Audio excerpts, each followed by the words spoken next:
Students, now we are going to see the registration of partnership. The Indian Partnership Act does not make the registration of a partnership compulsory. This thing we have discussed earlier. Yes, but the registration is optional. But there are so many disadvantages if the firm has not been registered, because the creditors may find it difficult to give some credit to the partnership firm, or the reliability of the partnership may be a question mark. So, almost all the partnership which is arising out of contract is registered, though it is not compulsory. Okay. Then, what is the procedure for registration? See, they have to prepare one document for the registering their firm. First one is the name of the firm. They must keep one name for the business. That name of the firm must be written clearly. Second one is the place of business, where they are going to carry out that business. That place must be mentioned. Third one is the name of the other places where the business is being carried out. That is, the branches, if any, should be mentioned clearly. If there is no branch, means no problem. The name of the place, one place will be mentioned. Next, names and addresses of all the partners should be clearly mentioned. Then the date on which each partner joined the firm should also be mentioned clearly. Then next one is the duration of the firm, whether it is this partnership is for a particular period or it will last for a long. So whatever it is, it must be mentioned clearly in this column. The statement should be signed by all the existing partners and should be produced to the register of firms along with the registration fee. So, any change in the above particulars must be communicated to the registrar within 14 days of such alteration. So, if all these documents have been produced to the registrar, so then the partnership firm will get registered, and it is very safe. It is very safe for the partners and for the public and for the outsiders, those who are in business dealings with this firm. Now let us discuss the drawbacks of non-registration of a partnership. First one is no right to file a suit against others.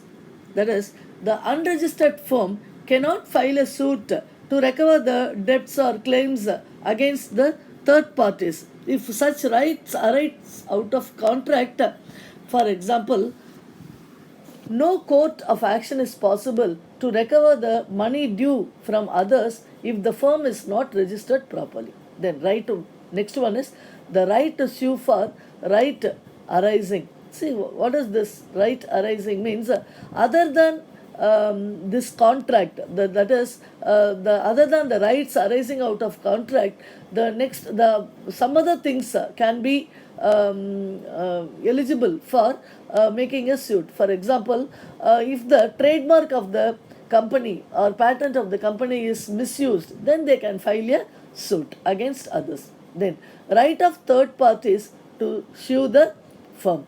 That is, these partners have no right to sue the third parties if the firm is not registered properly. But the third parties, those who have lent money to this firm, always have the right to claim their money, to file a suit against these partners separately if it is not out of contract and whatever it is.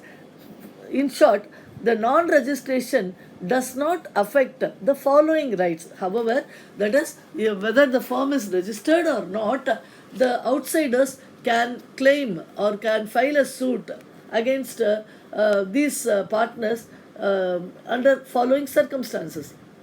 The suit not exceeding rupees 100. Then the next one is the rights of the firm or partners of a firm have no place of business in India. That is, if the business is carried out that is in a foreign country, means they can file a suit.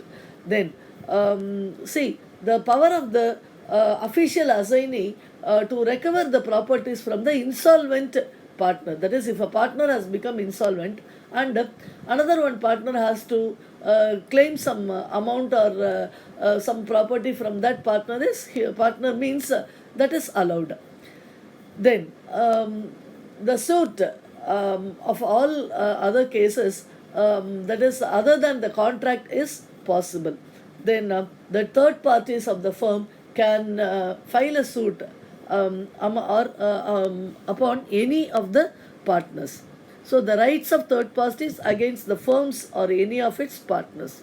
Then the suit by a partner for the dissolution of the firm or for the accounts of a dissolved firm or for a share of assets in the dissolved firm as stated above. That is, any partner can claim the dissolution of the firm, or he has the right to inspect the assets and accounts of the firm is possible even if the firm is not registered. But listen, children, if the firm is registered, it is not compulsory to register the partnership firm, but it is not also compulsory to register the firm while they begin their business. So because at first they may not have that intention to register the firm, but in the due course they may feel its registration. So whenever they feel, they can register their firm. There is no time duration and all. And once the firm is registered, all the above said drawbacks will come to an end.